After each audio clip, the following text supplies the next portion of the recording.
Ako po si Melanie Cancino from Quezon City. Ako po ay isang esthetician at semi-permanent makeup artist.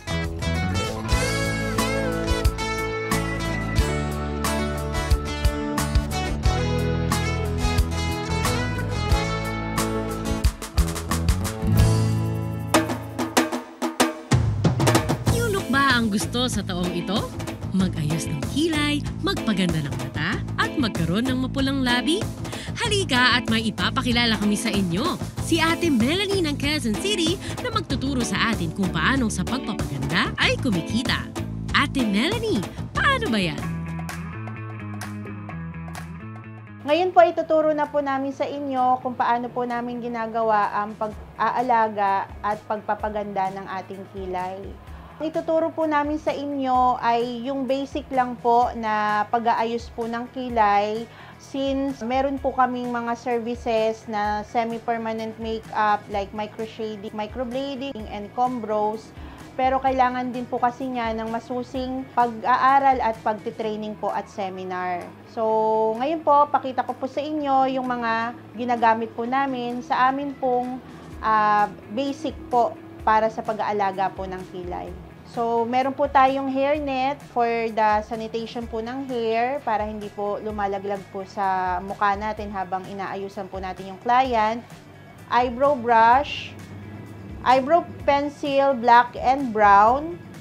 And meron din po tayong blade, stainless blade, eyebrow ruler, cotton buds, micro applicator, wet wipes, and tissue.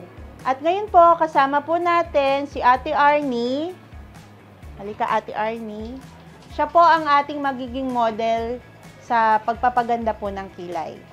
Ate Arnie, ready ka na ba? Yes po. Okay. Ma'am, ready na po ba kayo? Yes po. Okay po, sige po, sisimulan na po natin. Start na po tayo sa atin pong procedure. Kung makikita po natin yung concern po ng atin pong client is manipis po yung kanyang kilay at saka kalat-kalat din po. At hindi talaga ma-emphasize po yung kilay niya. So, ang gagawin po natin dito is lilinisin po natin yung mga excess po na hair. Then, susukatan po natin and saka po natin aayusin yung kilay po niya doon sa forma po na babagay po sa face po niya. Gamit po ang atin pong eyebrow ruler, susukatin po natin ang kilay po ng ating client. Nag-mark po tayo sa gitna para po makita natin yung proper na sukat po ng kilay po niya. Yan. So, ngayon po, nakikita nyo po na sinusukatan na po yung bawat portion po ng atin pong kilay. Ngayon po, sinisimulan na po natin na mag-lining. Kung mapapansin po ninyo, talaga pong manipis yung kilay po ni client, ni Ate Arnie. So, ang plano po nating gawin is pakapalan po yung shading po nung kilay po niya. Ginagawa po natin ito para maging symmetrical yung detail po nung sukat nung kilay po ng ating client. Para pantay po siya, para parehas po sila ng sukat. After po ng pagsusukat natin ng kilay, is kokortehan naman po natin siya. Base po sa korte po ng face po ng ating client. Sa pamamagitan po nito, makikita po natin yung mga excess po na hair po nung sobrang hair po doon sa kilay po ng ating client. Then after po nyan, i-shade po natin yung mga excess po. Lilinisan lang po natin para makita natin yung forma po nung kilay. Gamit po yung cotton buds.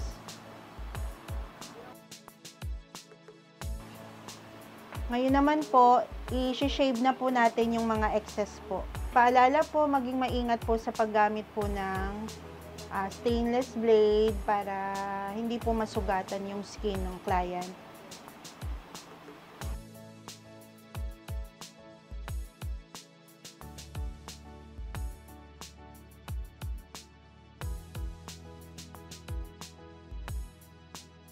Kung mapapansin po ninyo, meron na pong korte yung kilay po ng atin pong client po.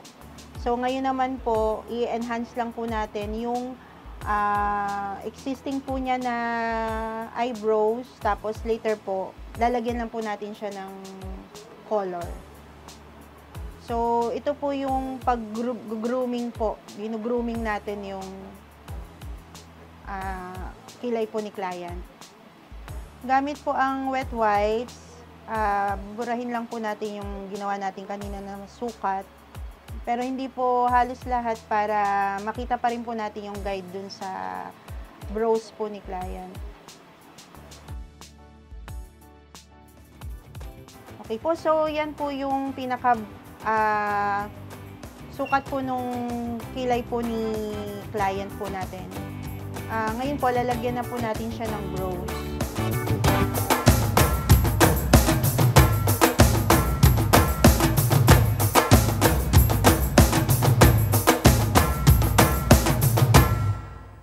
At ito na po ang ating finished product.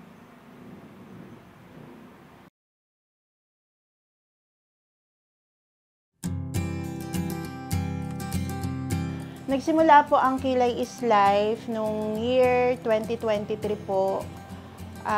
Sa tulong din po ng isa kong kaibigan. Then after po nun, nag-aral din po ako ng more on sa cosmetics at saka sa semi-permanent makeup para ma-manage ko po talaga yung business po.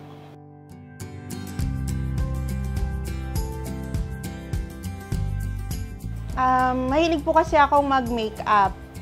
Then, problema ko rin po yung kilay ko. Kasi yung kilay ko po talaga manipis. Naisipan ko na hindi lang ako yung isa sa mga babae na ganun yung concern. Yung sa makeup, sa kilay na sabi ko nga nun, sana meron nung isang makeup na hindi ka agad-agad matatanggal. Para kahit nagmamadali ka, maligo ka lang, then on the go ka na. Lalo na pagka busy woman ka. So, kaya po, naisip ko po itong pasukin tong beauty industry for semi-permanent makeup para po mas ma-enhance po yung beauty po ng mga kababaihan. Dumako naman po tayo sa isa pa po naming services, ang eyelash extension. So, ipapakita po namin ngayon ang mga tools po na ginagamit namin sa paggawa po ng eyelash extension po sa amin pong mga client. So, meron po tayong eyelash patch, tape patch, meron po tayong eyelash glue, meron po tayong glue remover, if in case po yung client po is may existing po siyang eyelash extension, ito po yung ginagamit namin para i-remove po yung old na artificial eyelash. Meron din po tayong glue cup. Dito po natin nilalagay yung eyelash glue. Then, eyelash brush. Meron din po tayong panglinis po para po ito sa atin pong eyelash tweezer.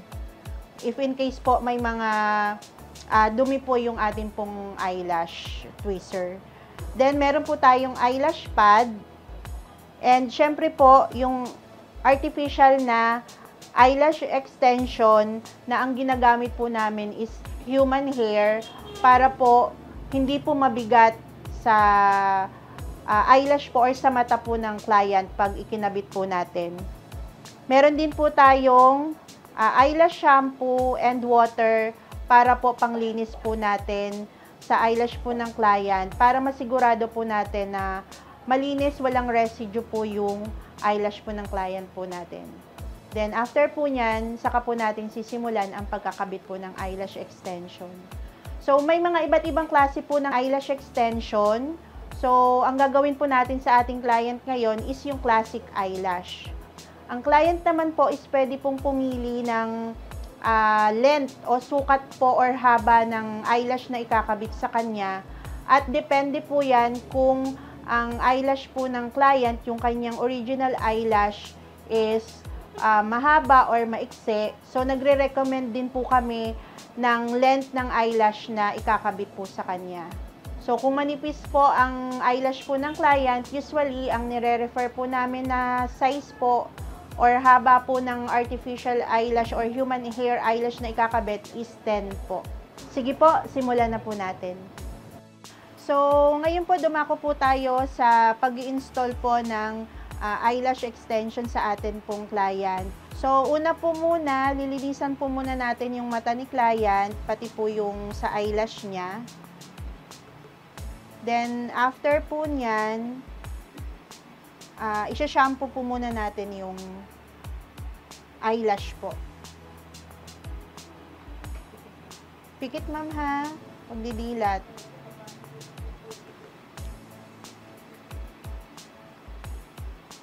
Pikit lang ma'am. So, gamit po ang eyelash shampoo at yung cotton buds po, lilinisin po natin yung eyelash po ni client. So, after po nyan, babanlawan po natin.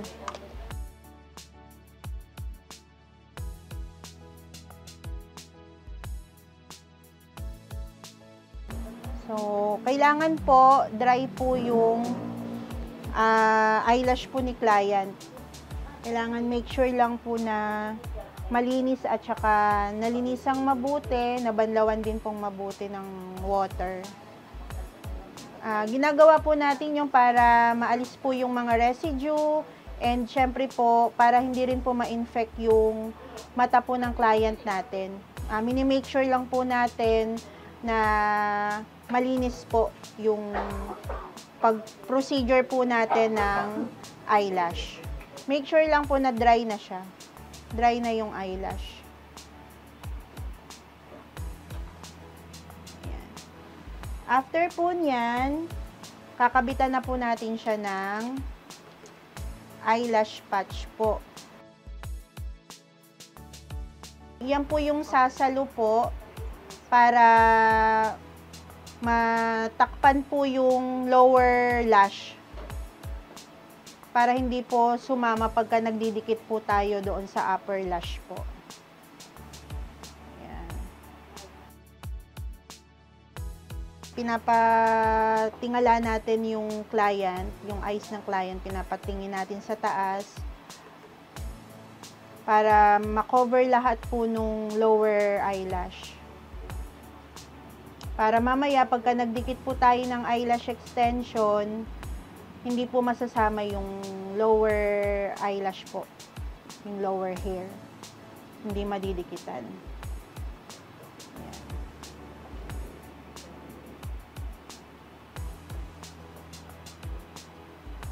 Then, after po nyan, gamit po tayo ng eyelash tape para ma-bend po yung skin, mas madali pong maikabit yung eyelash extension sa atin pong client. Then next po is maglalagay po tayo ng glue sa cup glue.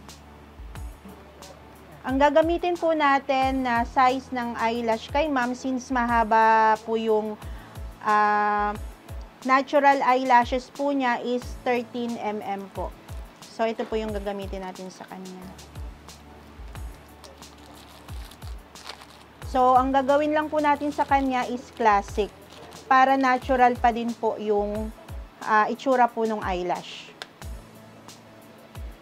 So, gagamit din po tayo ng tweezer. Yung eyelash tweezer sa pagkabit po. At eyelash pad. Dito po natin ilalagay yung mga gagamitin po natin na human hair eyelash.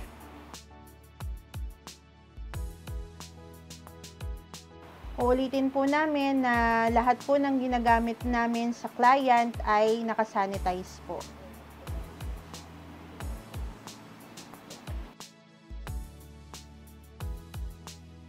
So, isa-isa po natin yan ikakabit po sa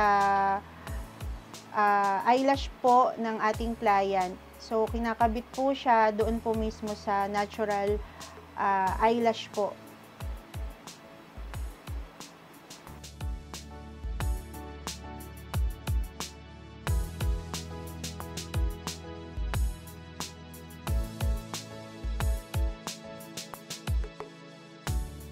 Sa ngayon po, patapos na po yung ating pag-eyelash extension. Mga ilang strands na lang po ng human hair eyelash yung ikakabit po. Then, after po nyan, ifa-fan lang po siya para matuyo po yung glue doon po sa ikinabit na eyelash.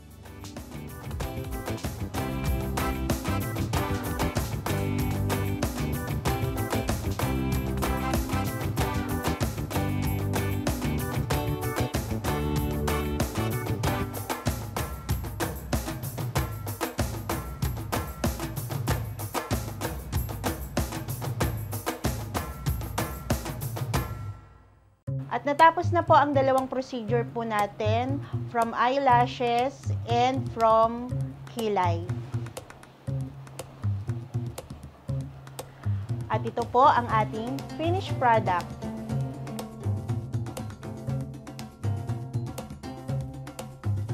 No daily makeup needed dahil sa tulong ni Ate Melanie. Tada! You are so beautiful indeed! First time ko pong magpa-makeover ng kilay po. Kasi tagal ko na po talaga gustong magpakilay. Wala pong budget. Opo, gumanda po ako. Feeling bata po. Para akong age 30. Opo, may recommend ko po sa iba po mga kaibigan ko. Sa mga kapatid ko po na gusto din nilang magpakilay. Yung kilay po kasi, nakakapagpa-enhance po kasi yan ng muka, lalo na po pag babae. Pagka naayusan po yung kilay, nagiging bata po yung itsura. Bumabata yung itsura, gumaganda po. So, kasi pagka wala kang kilay, hindi ma-emphasize yung face ng isang babae or ng isang tao. Kaya, mas maganda na may kilay ka talaga at mai-enhance yung kilay mo, yung sarili mo, magkakaroon ka ng confidence. Bago ko po pasukin tong business na to, nag-aral po muna ako, nag-training po muna ako nung iba't iba pong services sa pagkikilay po, sa semi-permanent makeup, sa eyelash. Umabot din po siya ng more than 6 months para po matutunan mo talaga lahat yung mga procedures. Then, yun po, nagtayo po kami nito. In-apply ko po yung mga natutunan ko sa training. Ayoko po kasi na magtayo po ng isang business na hindi ko po alam.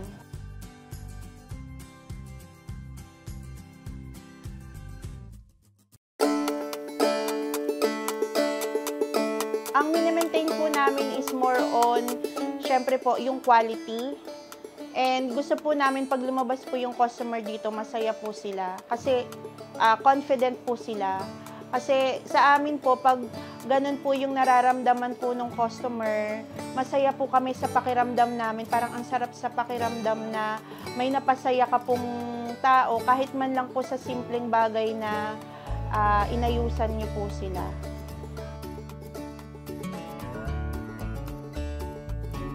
Actually po, napakalaki po ng tulong ng social media kasi nga po, unti-unti po nakikilala po siya and at the same time po, naipapakita po namin yung mga masterpiece po namin na gawa. Po ng mga ginagamit po namin dito, yung mga ginagamit po namin na mga semi-permanent makeup, mga organic po siya, kaya nakakasigurado po kami na hindi po harmful sa inyo yung mga ginagamit po namin na mga tools. Sa totoo lang po, ako po muna yung unang gumagamit po ng mga tools po namin. Tinitest po muna namin yan sa sarili ko po bago po namin i-apply sa mga customers po. Bilang Iglesia ni Cristo po, mini-maintain po namin yung, syempre po, pagpapakumbaba, pagpapahalaga po sa customer, tsaka higit sa lahat po, panalangin po para po magawa po namin ng maayos po yung mga serbisyo po sa customer po namin. Ang priority ko po, syempre po, una po sa lahat, ang paglilingkod po sa Diyos. Syempre po, kailangan po muna nating unahin yan kasi ang lahat naman po ng ito, hindi po tayo magkakaroon kung hindi po dahil sa Kanya. Kasi siya po yung nagbigay po nito sa amin po. Tinuruan tayo ni Ate Melanie na magkaroon ng self-care, self-love, and confidence. Tandaan, hindi lamang sa physical look ang kagandahan, dapat maging sa kalooban man. Proud ako na nag-aalaga at nagpapaganda ng mga kilay dahil trabaho ko to.